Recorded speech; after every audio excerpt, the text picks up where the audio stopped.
पिछले कुछ अरसे और खासतौर पर 18 महीने में हमने ये नहीं सुना पीपल्स पार्टी की तरफ से कि नवाज शरीफ साहब कितनी इंतकामी सियासत करते हैं। आपने अब तो एवन फील्ड के हवाले से भी आप कह रहे हैं कि देखें वो तो उसका कोई उन्होंने मनी ट्रेल नहीं दिया, बट वही एवन फील्ड अपार्टमेंट है जहां बिलावल भुट्टो जरदारी साहब अभी पिछले साल मुलाकातें उनसे करके आए हैं।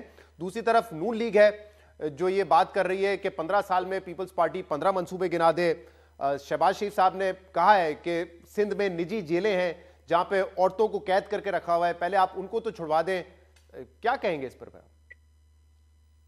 मैं नहीं, देखें, आपने सवाल किया कि बिलावल भुट्टो जरदारी साहब एवन फील्ड अपार्टमेंट्स में जाके मिले थे मियां नवाज शरीफ साहब से। तो वो एज ए साइन ऑफ हमारी कोalition गवर्नमेंट थी, वो उनके कायद थे। और जब वो लंदन गए, अगर रहते एवन फील्ड अपार्टमेंट्स में तो वहीं जाके मिलेंगे।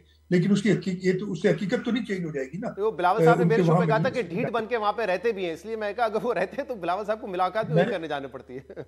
मैं देखें, अगर मैं वो लफ्ज आपने कहे, लेकिन अगर वहां रहते हैं तो वहीं मिलने जाएंगे ना। मैंने नहीं कहा, कहाँ बिलावल जाएंगे? साहब ने कहा था कि वो ढीठ बन के वहां पे रहते मैं वही कह रहा हूँ कि मैं बिलावल साहब ने कहा, मैं चले वो ढीठ बन के वहां रह रहे हैं तो बिलावल साहब अगर मिलने जाएंगे तो वहीं मिलने जाएंगे ना।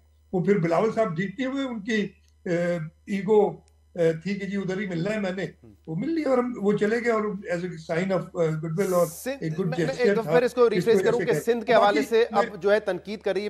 नून लीग कहते हैं कि वहां पे कोई काम नहीं किया, आपकी स्कूलों में जानवर वहां बंधे हुए हैं, 15 साल में कोई 15 मंसूबे गिनवा दें।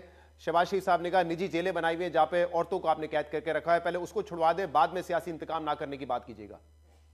अच्छा, अब मैं ये कह रहा हूं कि अगर इतनी बुरी आज सूरत हाल थी पीपल्स पार्टी की सिंध में, तो नून लीग ने पूरे सूबे में, ये मुझे बता दें, कैंडिडेट कितने खड़े किए हैं। भाई पंजाब को तो छोड़ें, वो तो है। सिंध में अगर हमने इतना ही बुरा परफॉर्म किया है, असल हकीकत यह है कि सिंध में हमारी परफॉर्मेंस अल्हम्दुलिल्लाह बहुत अच्छी रही है। और हाँ, बहुत कुछ करने के लिए बाकी है। अगर इतनी बुरी सूरत हाल थी तो आते ना, कंटेस्ट करते।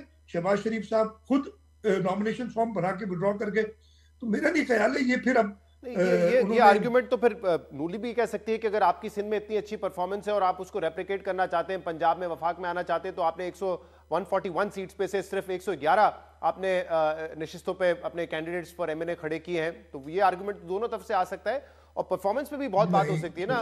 जी मुराद साहब, शहजाद, 111 में से, सॉरी 141 में से 111, सो ऑलमोस्ट व्हाट 85%, 80%। मैं आपको बता रहा हूं, अगर आप मुझे 4 या 5 कैंडिडेट 61 नेशनल असेंबली की सीट्स पे बता दें नून लीग के, तो फिर फर्क पता चल जाएगा। So this no comparison. जी जी, पाकिस्तान जीडीए के साथ पीपल्स उन्होंने वहां पार्टी, पे अलायंस भी किया हुआ है। लेकिन मुराद साहब, मुझे जरा इस पे आने दें मतलब उनको जीडीए के अलायंस की भी जरूरत पड़ रही है इधर, और उनको खुद एमक्यूएम के अलायंस की भी जरूरत पड़ रही है।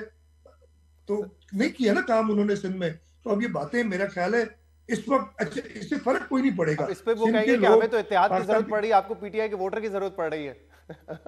नहीं, हाँ, हम किसी जमात से नहीं, हम वोटर्स से कह रहे हैं कि अगर मुल्क का मुस्तकबिल देखना है तो आप पीपल्स पार्टी की तरफ आए। सही। हम मुझे मुझे किसी जमात से इल्हाक नहीं कर रहे।